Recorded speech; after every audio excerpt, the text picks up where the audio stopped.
नमस्कार मित्रांनो, कोर्ट कचेरी या यूट्यूब चॅनलमध्ये आपलं खूप खूप स्वागत आहे.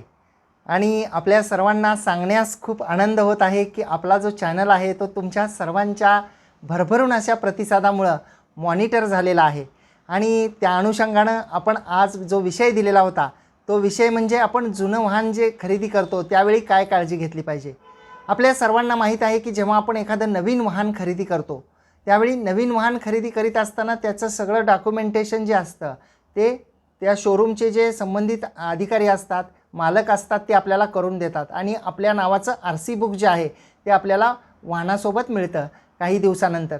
परंतु जेव्हा आपण जुनी वाहनं खरेदी करतो त्याच्यामध्ये दुचाकी असतील, चारचाकी असतील, माल वाहतूक असतील किंवा प्रायव्हेट काही वाहनं असतील, तर ती खरेदी करत असताना खूप वेळा अडचणींना सामोरं जावं लागतं. खूप सारे कॉम्प्लिकेशन्स होतात त्या वाहनाच्या मालकीबद्दल, त्याच्या ताब्याबद्दल, त्याच्यावर असलेल्या केसेसबद्दल, त्याच्या थकीत असलेल्या जे टॅक्सच्या रकमा आहेत त्याच्याबद्दल असेल, त्याच्यावर काही गुन्हे असतील त्या वाहनावर, तर त्या गुन्ह्याच्या संदर्भामध्ये खूप सारे कॉम्प्लिकेशन्स होतात. आणि नोटरीची कामं करीत असताना जेव्हा नोटरीसाठी लोक माझ्याकडे येतात त्यावेळी बरेचसे प्रॉब्लेम जे असतात ते त्या कागदपत्रांमध्ये असतात, असं वेळोवेळी दिसून आलेलं आहे. आणि जुनं वाहन खरेदी करीत असताना आपण कोणती महत्त्वाची काळजी घेतली पाहिजे हे आज आपण चर्चा करणार आहोत. त्यामध्ये दुचाकी असतील किंवा चारचाकी असतील. तर ज्यावेळी आपण एखादं वाहन खरेदी करतो, जुनं वाहन म्हणजे सेकंड ओनर आपण होतो, थर्ड ओनर होतो किंवा अनेक यापूर्वीचे मालक असतात त्यांच्याकडून आपण घेतो. तर त्यावेळी आपण सर्वात प्रथम काय केलं पाहिजे, तर सर्वात प्रथम आपण त्या गाडीचं RC बुक जे आहे ते पाहिलं पाहिजे. त्या RC बुकवरचा म्हणजे जे रजिस्ट्रेशन चा जो हे असतं, रेकॉर्ड असतं RTO ऑफिसचं, तर त्याच्यावर ते वाहन मालक म्हणून कुणाच्या नावे नोंदलेलं आहे, त्याचा मालक कोण आहे हे आपण पाहिलं पाहिजे. आणि मालक कोण आहे ते पाहिलं पाहिजे. त्या गाडीचा नंबर पाहिला पाहिजे. त्या गाडीचा चेशी नंबर आणि इंजिन नंबर जो आहे तो त्या वाहनावर प्रत्यक्षपणे आपण तपासणी केली पाहिजे. खूप वेळा असं पाहण्यात येतं, आपल्या सर्वांना माहीत आहे की अनेक वाहनं जी आहेत ती चोरीला जातात, त्याला दुसऱ्या डुप्लिकेट नंबर प्लेट्स लावल्या जातात आणि त्या बाजारामध्ये विकल्या जातात. आणि RC बुकसुद्धा जे आहे कागदपत्र खोटी बनवली जातात, खोट्या सह्या केल्या जातात. त्यामुळं आता सध्या तर ऑनलाईन आपल्या सर्वांना माहीत आहे की ऑनलाईन ॲप्लिकेशन्स आहेत ज्याच्यावर आपण त्या क्रमांकाच्या वाहनाचा मालक कोण आहे हे पाहू शकतो, त्याचा चेशी नंबर पाहू शकतो, त्याचा इंजिन नंबर पाहू शकतो. तर ते आपण जुनं वाहन घेत असताना सर्वात प्रथम त्याचा मालक कोण आहे हे पाहिलं पाहिजे आणि तोच मालक ते वाहन विक्री करतो आहे का हे आपण पाहिलं पाहिजे. दुसरी महत्त्वाची गोष्ट म्हणजे त्याचा चेसीज नंबर, त्या RC बुकवरचा चेसीज नंबर आणि वाहनाचा चेसी नंबर, इंजिन नंबर सेम आहे का याचीसुद्धा आपण प्रत्यक्ष वाहन पाहून आपण त्याची खात्री केली पाहिजे. कारण खूप वेळा कागदपत्रामधला चेसी नंबर आणि इंजिन नंबर आणि प्रत्यक्षात वाहनावरचा चेसी नंबर, इंजिन नंबर जो आहे तो वेगळा असतो, कधीकधी तो डॅमेज केलेला असतो. त्यामुळं त्याची आपण सर्वात पहिल्यांदा खात्री केली पाहिजे. जेव्हा आपल्याला एखादं वाहन घ्यायचं असतं तर आपण जे मध्यस्थ असतात त्यांच्यामार्फत कधी वाहन घेतो, कधी आपले परिचित असतात त्यांच्याकडून वाहन घेतो, कधी आपले मित्र, नातेवाईक, पै पाहुणे यांच्या ओळखीने आपण वाहनं घेतो. आणि ते वाहन घेत असताना बऱ्याच वेळा जवळपास 50 ते 60% केसेसमध्ये जी व्यक्ती विक्री करणारी आहे त्या व्यक्तीचा आणि खरेदी करणाऱ्या व्यक्तीचा प्रत्यक्षपणे संपर्क नसतो, परिचय नसतो. त्यामुळं जेव्हा आपण कोणतंही वाहन खरेदी करतो, जुनं दुचाकी असो, चारचाकी असो, माल वाहतूक असो, प्रायव्हेट असो, तर आपण तो व्यवहार जो आहे तो लेखी स्वरूपात केला पाहिजे. आता लेखी स्वरूपामध्ये म्हटल्यानंतर आपल्या सर्वांना माहीत आहे की स्थावर मिळकत जर असेल तर त्याचे जे व्यवहार असतात खरेदी विक्रीचे ते दुय्यम निबंधक कार्यालयामध्ये करतात. परंतु वाहन ही जंगम मिळकत असल्यामुळं त्याचं कंपल्सरी रजिस्ट्रेशन तिकडं करणं कायद्याने गरजेचं नसतं, ते करता येत नाही. त्यासाठी पर्याय असतो तो म्हणजे एक स्टॅम्प पेपरवर आपण करारपत्र लिहून घेणं आणि दुसरा पर्याय असतो तो नोटरीसमोर वाहन खरेदीचा जो करारनामा असतो तो करणं आणि त्याद्वारे ते वाहन जे आहे ते विक्री करणं. आणि एक तिसरा असतो जो सरळ साधा सोपा पर्याय असतो की रक्कम देणे आणि RTO ऑफिसला ते वाहन ट्रान्सफर करून घेणे, स्वतःच्या नावे तिथं नोंद करून घेणे. तर खूप वेळा RTO ऑफिसला नोंद करण्यासाठी कागदपत्रांची पूर्तता नसते पूर्णतः, कधीकधी त्या वाहनावर कर्ज असतं. या सर्व गोष्टींमुळं व्यवहार जो असतो तो प्रलंबित राहत असतो आणि तो व्यवहार पूर्ण झाल्यानंतर, हप्ते भरायचे पूर्ण झाल्यानंतर ते वाहन जे आहे ते घेणाऱ्याच्या नावाने ट्रान्सफर करायचं असं त्यांच्यामध्ये ठरलेलं असतं दोघांमध्ये. तर त्या परिस्थितीमध्ये व्यवहार जो आहे तो लेखी स्वरूपात असला पाहिजे आणि व्यवहार लेखी स्वरूपात करत असताना त्या वाहनाची कागदपत्र पाहत असताना फक्त RC बुक, त्याचं रजिस्ट्रेशन जे हे आहे, रजिस्ट्रेशन डॉक्युमेंट आहे की कोणाच्या नावानं आहे मालकीचा कागद, तेच न पाहता तर आपण त्याचा टॅक्स क्लिअर आहे का, आत्तापर्यंतचा त्या वाहनाचा टॅक्स भरलेला आहे का याची खात्री केली पाहिजे. त्या वाहनाला इन्शुरन्स आहे का याची खात्री केली पाहिजे. त्या वाहनाचं पोल्युशन सर्टिफिकेट आहे का हे याची खात्री केली पाहिजे. याचा म्हणजे उपयोग यासाठी होतो की जेव्हा आपण ते वाहन ट्रान्सफर करण्यासाठी जाता त्यावेळी या सर्व कागदपत्रांची पूर्तता असल्याशिवाय वाहन आपल्या नावाने ट्रान्सफर होऊ शकत नाही. त्यामुळे ह्या सर्व कागदपत्र त्या मालकाकडं आहेत का याची आपण खात्री केली पाहिजे. तर हे कागदपत्र का आवश्यक आहेत याबद्दल सुद्धा आपण या व्हिडिओमध्ये पुढे बोलणारच आहोत. व्हिडिओ थोडासा मोठा होईल, आपण या व्हिडिओला शेवटपर्यंत पहा म्हणजे आपल्याला याची पूर्णतः जी आहे ती माहिती मी देण्याचा प्रयत्न करेन, आपल्याला पण ती माहिती पूर्णतः समजेल. जसं मी म्हटलं की टॅक्स असणं आवश्यक आहे, त्याचा इन्शुरन्स असणं आवश्यक आहे आणि त्या वाहनावर जर का पूर्वी कर्ज असेल तर ते कर्ज भरल्याचं जे NOC म्हणतो आपण त्याला, ती NOC असणं आवश्यक आहे. म्हणजे कर्जाची पूर्ण परतफेड केल्याचा दाखला त्या संबंधित फायनान्सकडून, त्या संबंधित बँकेकडून असणं, घेतलेलं असणं हे खूप गरजेचं आहे. तर हे असेल तर हा व्यवहार रोख स्वरूपामध्ये पूर्ण होऊ शकतो आणि जी रक्कम आहे ती रक्कम आपण लिखित स्वरूपामध्ये केली, स्टॅम्पच्या रूपाने केली, नोटरीच्या रूपाने केली तर त्या अनुषंगाने आपल्याला पूर्तता करण्यामध्ये सोयीचं होतं.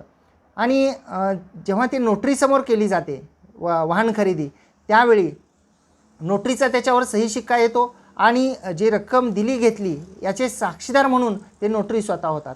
स्टॅम्प पेपरवर जर घेतलं आपण व्यवहार करून तर त्याला त्यातील साक्षीदार जे आहेत ते साक्षीदार होतात. आता हा भाग झाला आपल्या रोख व्यवहार असेल, जर जुनी वाहन खरेदी करत असताना जर रोख व्यवहार असेल तर त्याबद्दलचा. परंतु बऱ्याच वेळा आपल्या सर्वांना माहीत आहे की वाहनाच्या किमती खूप साऱ्या असतात आणि बरेच जण जे आहेत, विशेषतः प्रायव्हेट लोक जे आहेत, जे स्वतःच्या वापरासाठी वाहनं घेतात तेही कर्ज काढतात त्या वाहनावर आणि जे व्यवसायासाठी वाहनं घेतात तर ते व्यावसायिकसुद्धा, जे आपले व्यावसायिक बंधू आहेत तर ते सुद्धा त्या वाहनावर कर्ज प्रकरण करत असतात आणि कर्जाचे हप्ते भरून ते काही रक्कम रोख स्वरूपात आणि इतर लोन करून ते वाहन खरेदी करतात. तर त्यावेळी जेव्हा एखाद्या वाहनावर जर का कर्ज असेल तर त्या कर्जाची परतफेड जरी तुम्ही केलेली असेल आणि तुमचा व्यवहार हा रोख स्वरूपातील जरी असेल तरी कर्जफेड करून तुम्ही NOC दाखला आणलेला असेल तरीसुद्धा त्या मालकाने, ज्याचं नाव त्या RC बुकवर आहे, तर त्या मालकाने RTO ऑफिसमध्ये वाहन ट्रान्सफर करीत असताना समक्ष हजर राहणं हे कायद्यानं आवश्यक आहे. आणि जर का पूर्णतः रोख व्यवहार असेल म्हणजे त्याच्यावर कोणत्याही प्रकारचं कर्ज नसेल आणि पूर्णतः रोख व्यवहार असेल, कागदपत्र सगळी क्लिअर असतील तर त्या परिस्थितीमध्ये मात्र मालक हे त्या फॉर्मवर सह्या करून देऊ शकतात. त्यांना OTP जातो त्यांच्या मोबाईल नंबरला, रजिस्टर मोबाईल नंबरला आणि त्यांचं आधार आणि पॅन कार्ड दिल्यानंतर ते वाहन जे आहे ते खरेदी घेणाऱ्याच्या नावाने ट्रान्सफर होतं. परंतु त्यासाठी पूर्णतः जे वाहन जे आहे ते कोणत्याही बोजाविरहित असलं पाहिजे, त्याच्यावर कोणत्याही प्रकारचं कर्ज नसलं पाहिजे. तर ह्या रोख आणि लोन याच्याबद्दलचा हा फरक झाला.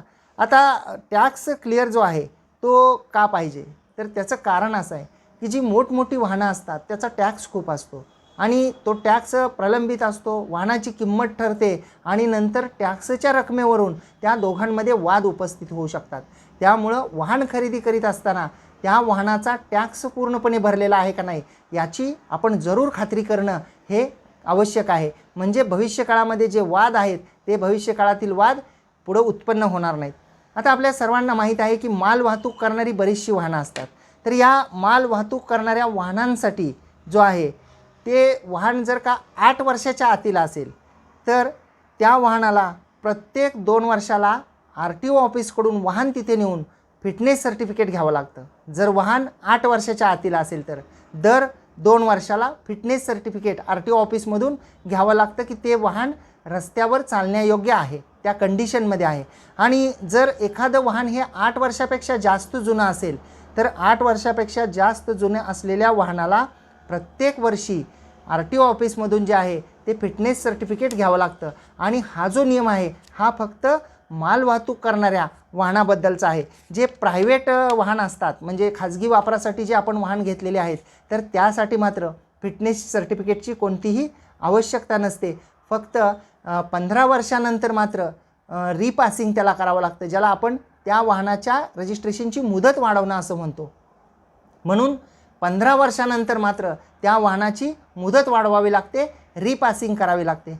तर वाहन खरेदी करत असताना हे रिपासिंग केलं आहे का, प्रायव्हेट वाहन जे आहे ते खरेदी करीत असताना ते वाहन रिपासिंग केलं आहे का, जर ते 15 वर्षापेक्षा जास्त जुनं असेल तर याचीसुद्धा खात्री जी आहे ते करणं आवश्यक असतं.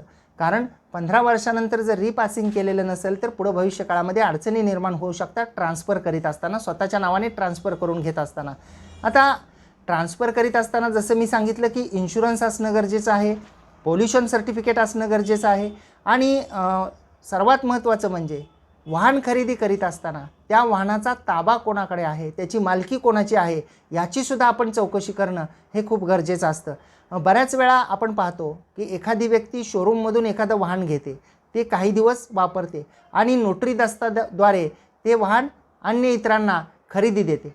आणि नोटरी दस्ताद्वारे वाहन जरी खरेदी दिलेलं असलं, त्याच्यामध्ये ताबा दिला असं म्हटलेलं असलं, तरी त्याच्यामध्ये काही लोन असेल किंवा त्याच्यामध्ये काही अडचणी त्यांच्या टेक्निकल असतील ज्याच्यामुळं ते वाहन घेणाऱ्याच्या नावाने ट्रान्सफर होऊ शकलेलं नसेल, तर त्या परिस्थितीमध्ये ज्याने नोटरी दस्ताद्वारे वाहन घेतलेलं आहे ती व्यक्ती जर पुढे ते वाहन कुणाला विक्री करीत असेल तर त्या दस्तामध्ये जे आहे ते संपूर्णपणे याची इत्थंभूत माहिती लिहिणं हे खूप गरजेचं असतं.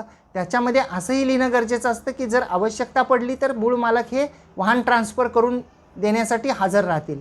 कारण नाव हे पहिल्या मालकाचं असतं, आपल्याला विक्री करणारी व्यक्ती हा दुसरा किंवा तिसरा मालक असतो. त्यामुळं मूळ मालक हे हजर ठेवण्याची जबाबदारीसुद्धा त्या विक्री करणाऱ्या व्यक्तीवर आपण या दस्ताद्वारे टाकणे ही खूप गरजेचं असतं. आता खूप वेळा असं पाहण्यात आलेलं आहे की आपला वेगवेगळ्या कारणाने परिचय होतो, कुठंतरी कामधंद्याच्या निमित्ताने आपण गेलेलो असतो, तिथं आपला परिचय होतो, एखादं वाहन विक्रीला निघतं, आपल्याला वाटतं की ते स्वस्त आहे, आपण ते घेतलं पाहिजे. किंवा आपलं एखादं वाहन विक्री करायचं असतं, कुठून तरी लिंक लागते, कुठले तरी बाहेर जिल्ह्यातले, बाहेर राज्यातले लोक आहेत, ते आपल्याकडे येतात, तुमचं वाहन विकत घेतो म्हणतात. आपल्याला आर्थिक अडचणीमुळं कर्ज फेडण्याची आपली क्षमता थोडीशी कमी झालेली असते, आर्थिक अडचणी आलेल्या असतात, आपल्याला वाहन विकण्याशिवाय पर्याय नसतो. अशा परिस्थितीमध्ये आपण नोटरी दस्त करतो, आपण स्टॅम्प पेपरवर कधी कधी लिहितो किंवा कधी कधी विश्वासावर त्यांचं ॲड्रेस प्रूफ पाहतो, म्हणजे आधार कार्ड वगैरे, आणि ते वाहनाची किंमत ठरवून आपण काही रक्कम रोख स्वीकारतो आणि उर्वरित हप्ते जे आहेत ते घेणाऱ्यांनी भरायचे, असा व्यवहार ठरवून आपण ते वाहन त्यांच्या ताब्यामध्ये देतो. मित्रांनो, जेव्हा आपण एखाद्याकडून वाहन घेत असो, खरेदी करत असो किंवा आपण एखाद्याला वाहन विक्री करत असो, तर त्यामध्ये 2 गोष्टी खूप महत्त्वाच्या आहेत आणि ज्या सर्वांनी अतिशय काटेकोरपणे याची काळजी घेणं हे गरजेचं आहे. ते म्हणजे शक्यतो वाहनं खरेदी करीत असताना आपल्या परिचित व्यक्तीकडून खरेदी करा, म्हणजे ती वाहनं चोरीची असण्याचा, ती वाहनं गुन्ह्यामध्ये वापरलेली असण्याचा जो आहे तो प्रश्न उद्भवणार नाही. म्हणजे आपल्याला ते वाहन माहिती असेल, आपल्याला तो व्यक्ती माहीत असेल, त्याच्या घरचा पत्ता माहीत असेल. आपण ज्याला वाहन विक्री करतोय, आपण म्हणाल की मी रक्कम घेतली आहे, पुढचे उर्वरित कर्जाचे हप्ते ती व्यक्ती भरतो म्हणलेला आहे, किंवा काही पार्ट पेमेंट केलेलं आहे. समजा एक 5 लाखाला व्यवहार ठरला आहे, 2 लाख रोख दिले, राहिलेले 3 लाख जे आहेत ते महिन्यांनी 2 महिन्यांनी देतो असं करार ठरलेला आहे, आणि ती व्यक्ती वाहन घेऊन गेले आणि त्यांनी त्या करारपत्राला अगदी ॲड्रेस प्रूफ म्हणून आधार कार्डसुद्धा लावलेला आहे. परंतु आपल्याला ती व्यक्ती माहीत नाही, आपल्याला आपण त्या व्यक्तीच्या घरी कधी गेलेलं नाही, त्याच्या गावी कधी गेलेलं नाही, ती व्यक्ती तिथं राहते का हे आपल्याला माहीत नाही, आणि आपण आपलं वाहन जे आहे ते त्यांच्या ताब्यात देऊन टाकलं. मधल्या काळामध्ये गेल्या 2-4 वर्षामध्ये वर्तमानपत्रामध्ये एक बातमी आली होती की एक पुण्या मुंबईकडचे असे काही लोकांची टोळी होती की जे लोक महाराष्ट्रभर फिरायचे आणि ज्यांच्या वाहनावर लोन आहे ते लोन विकत घ्यायचे, म्हणजे त्या वाहनाची किंमत ठरवायचे. रोख रक्कम जी आहे ती त्यांना द्यायचे. उदाहरणार्थ 10 लाखाचं वाहन आहे तर 2 लाख 3 लाख रोख द्यायचे. राहिलेले 5 लाख 7 लाख जेवढे पहिल्या मालकाने हप्ते फेडलेले आहेत ते सोडून बाकीचे हप्ते आम्ही फेडतो असं लिहूनसुद्धा द्यायचे. त्या दस्ताला त्यांनी ॲड्रेस प्रूफ म्हणून आधार कार्डसुद्धा लावलेले होते, जे आधार कार्डसुद्धा खरे होते. आणि एवढंच नाही तर ते 2 लाख देऊन वाहन घेऊन गेले आणि वाहन घेऊन गेल्यानंतर फायनान्स आपण काढलेलं असतं मूळ मालकाने. त्यानंतर फायनान्सच नाही तर बँकाचे लोन जे असतं ते सुद्धा रजिस्टर ओनर जो असतो त्यांनी काढलेलं असतं. आणि आपण कर्ज अर्धवट आपल्याला फिटत नाही म्हणून आपण ते वाहन विक्री केलेलं असतं आर्थिक अडचणीमुळं. परंतु त्या लोकांनी त्या भागातले ॲड्रेस प्रूफ असलेल्या पुण्या मुंबईच्या लोकांनी, कोल्हापूर, सांगली आणि काही दुर्गम भागातले त्यांचे ॲड्रेस प्रूफ्स होते, आधार कार्ड, आणि ते पुण्या मुंबईला राहत होते. तर त्यांनी असेच रोख रक्कम थोडीशी देऊन उर्वरित कर्ज आम्ही भरतो असं म्हणून अनेक वाहनं जे आहेत ते महाराष्ट्राच्या विविध भागातून ते घेऊन गेले आणि ती वाहनं त्यांनी नेऊन स्क्रॅप केली. ती वाहनं त्यांनी विक्री करून टाकली. आणि राहिला प्रश्न नंतरच्या रकमा भरण्याचा, राहिला प्रश्न त्या फायनान्सच्या रकमा भरण्याचा, उर्वरित रक्कम देण्याचा. तर त्यानंतर ते लोकांनी फोन उचलणं बंद केलं, त्यांनी फोनचे नंबर्स बदलले आणि जेव्हा ज्यांना हा त्रास झाला, ज्यांची रक्कम येणे आहे, त्यांना फायनान्सच्या नोटिसा येऊ लागल्या. फायनान्स तर ज्यांनी कर्ज घेतलं त्यांच्याकडूनच वसूल करणार. त्यामुळं इकडून फायनान्सच्या रकमेचा तगादा सुरू झाला आणि तिकडं त्यांनी रक्कम भरली नाही. अशा द्विधा अवस्थेमध्ये सापडलेल्या लोकांनी अगदी त्यांच्या ॲड्रेस प्रूफवर जाऊन शोध घेण्याचा सुद्धा प्रयत्न केला. परंतु तिथं त्यांना असं दिसून आलं की हे लोक बरेच दिवस झालं, 10-10, 20-20 वर्ष झालं या गावातच राहत नाहीत, ते शहरामध्ये राहायला गेलेले आहेत. त्यांचे कोणी नातेवाईकसुद्धा तिथं नाहीत आणि कोणी असले तर त्यांनी त्यांचा पत्ता दिला नाही, नंबर दिला नाही. तर हे सगळी हॅरेसमेंट, हा सगळा त्रास जो आहे तो त्या लोकांना सोसावा लागला. त्यामुळं वाहन ज्याच्याकडून घेत आहे तीसुद्धा व्यक्ती जी आहे ती परिचित असावी याची काळजी घ्या. परिचित नसेल तर त्यांचा परिचय करून घ्या. ते कुठं राहतात ते पहा, त्यांचं राहण्याचा तो परमनंट ॲड्रेस आहे का पहा, तिथं त्यांची काही मिळकत स्थावर जंगम आहे का ते पहा. आणि ज्याला विक्री करतो त्या व्यक्तीबद्दलसुद्धा जरूर माहिती जाणून घ्या. कारण तुम्ही जेव्हा तुमचं वाहन देता आणि ते वाहन जर RTO ऑफिसला रितसरपणे ट्रान्सफर त्या व्यक्तीच्या नावाने करून न देता आपण जर एखाद्या दस्ताद्वारे दिलेला असेल, लोन भरल्यानंतर ट्रान्सफर करायचा अशा अटीवर दिलेला असेल, तर ती व्यक्ती ते लोन भरण्यास सक्षम आहे का याची खात्री करा. म्हणजे जेणेकरून त्या कर्जाचा जो बोजा आहे तो नंतर तुमच्यावर पडणार नाही. तुमचं वाहनही गेलं आणि तुमचं कर्जही तुम्हाला ते भरावं लागेल अशी अवस्था जी आहे ती होणार नाही. यासाठी परिचित व्यक्ती शक्यतोचे असतील आणि परिचय नसेल तर पूर्ण परिचय करून घ्या. फक्त ॲड्रेस प्रूफ, आधार कार्ड आणि लांबचे लोक असतील विशेषतः पर जिल्ह्यातले किंवा दुसऱ्या राज्यातले, तर त्याबद्दलसुद्धा आपण खात्री केली पाहिजे. सर्वजणच तसे नसतात, परंतु आपण काळजी घेणं जे आहे ते खूप गरजेचं असतं. कारण प्रत्येक व्यक्ती ही कधीच वाईट नसते. वाईट असते ती प्रवृत्ती, आणि प्रवृत्ती ही सगळीकडे आहे, ती एकाच ठिकाणी आहे असं म्हणता येणार नाही. परंतु आपण जास्तीत जास्त जेवढी काळजी घेता येईल तेवढी जर आपण घेतली, 4 पैसे कमी मिळाले तरी चालतील, परंतु व्यवहार हा क्लिअर असला पाहिजे, याची आपण दक्षता जी आहे ते घेणं खूप गरजेचं आहे.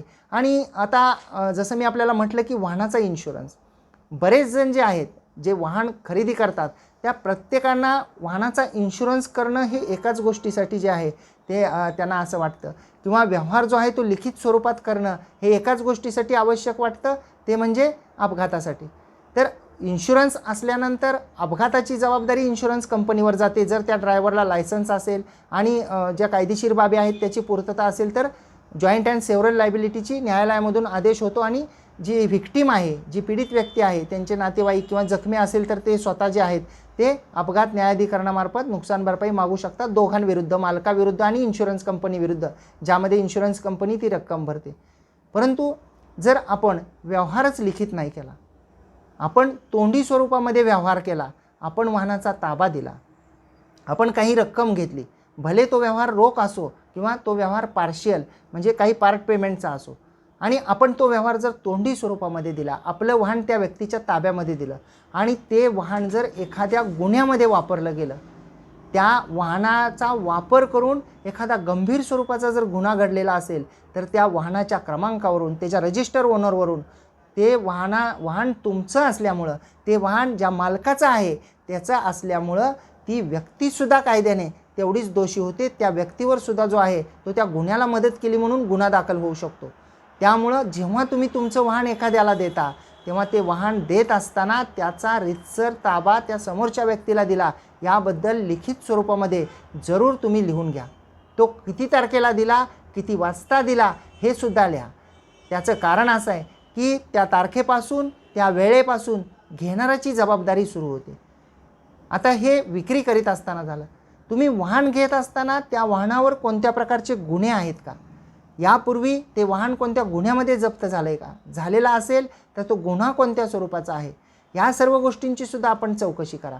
आणि दस्तामध्ये तर लिहिलं जातंच की यापूर्वीची सर्व जबाबदारी तुमची आहे असं वगैरे, किंवा यापूर्वीची काही देणी निघाली तर ते आधीच्या मालकाने भरायचे, पूर्वीचे असतील पुढचे जे असतील ते घेणाऱ्यांनी भरायचे वगैरे.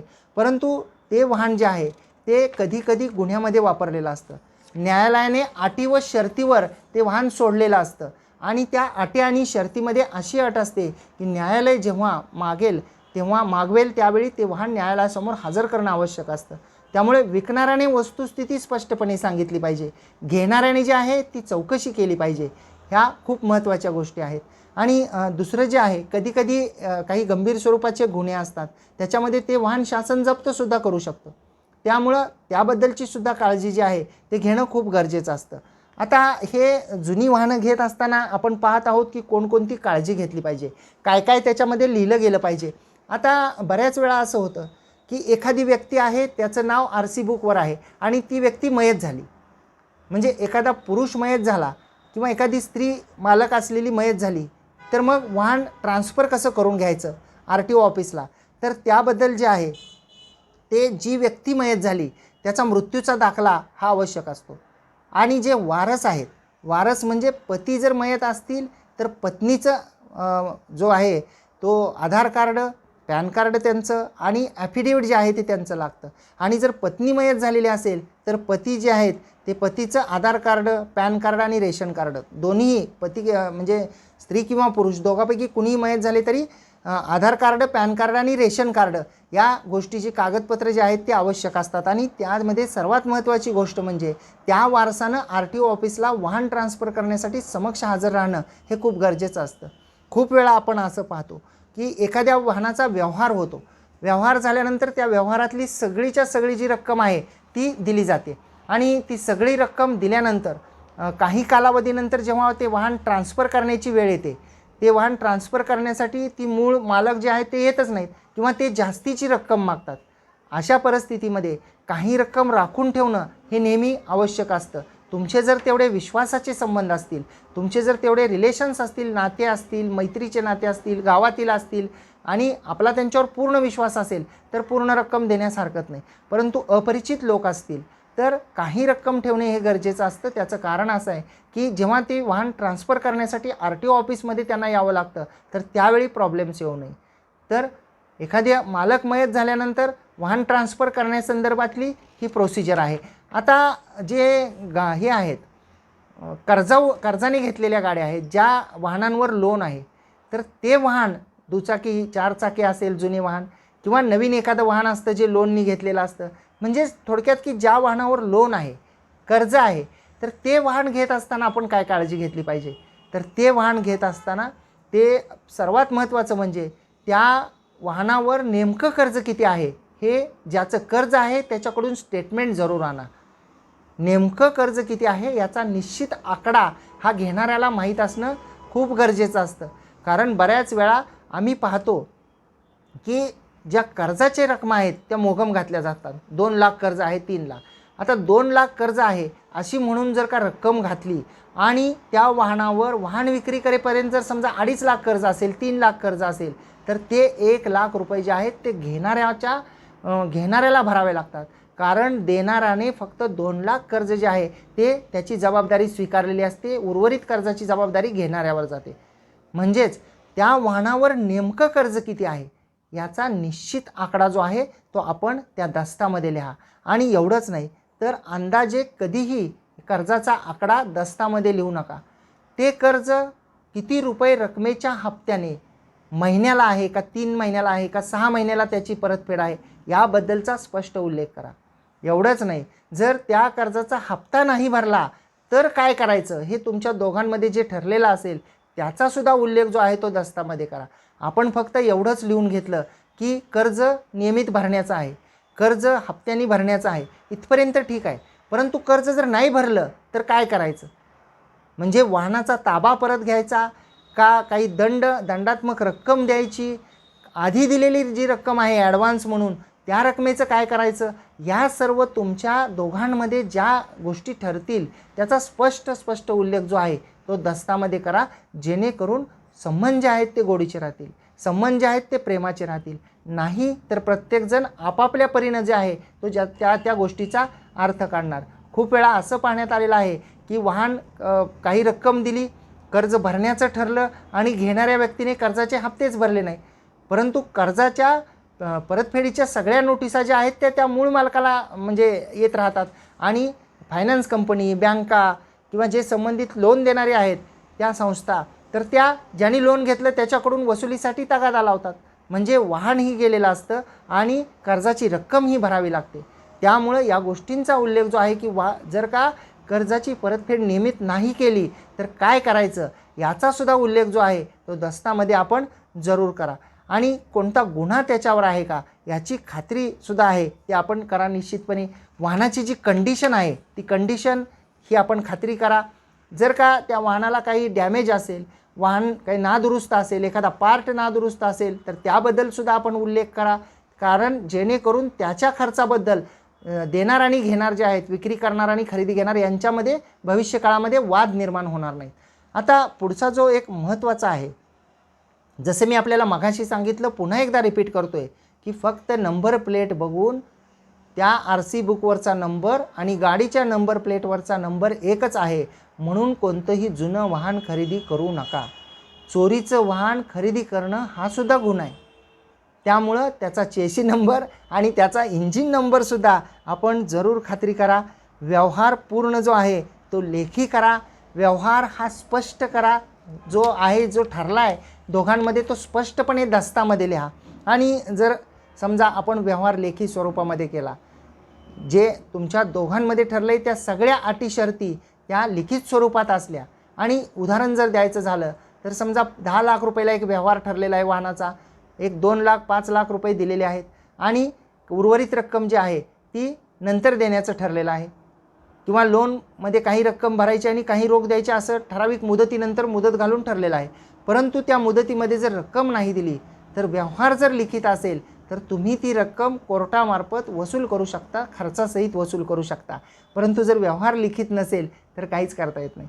त्यामुळं व्यवहार हा लिखित असावा, तो रजिस्टर मालक जो आहे त्याच्याकडून खरेदी घेतलेला असावा, किंवा त्या रजिस्टर मालकाने जर पुढे कुणाला नोटरीद्वारे जर विक्री केलेली असेल तर ती व्यक्तीसुद्धा ते वाहन पुढं विक्री करू शकते. परंतु ते वाहन नावे करण्यासाठी मात्र मूळ मालकाला हजर राहावं लागतं.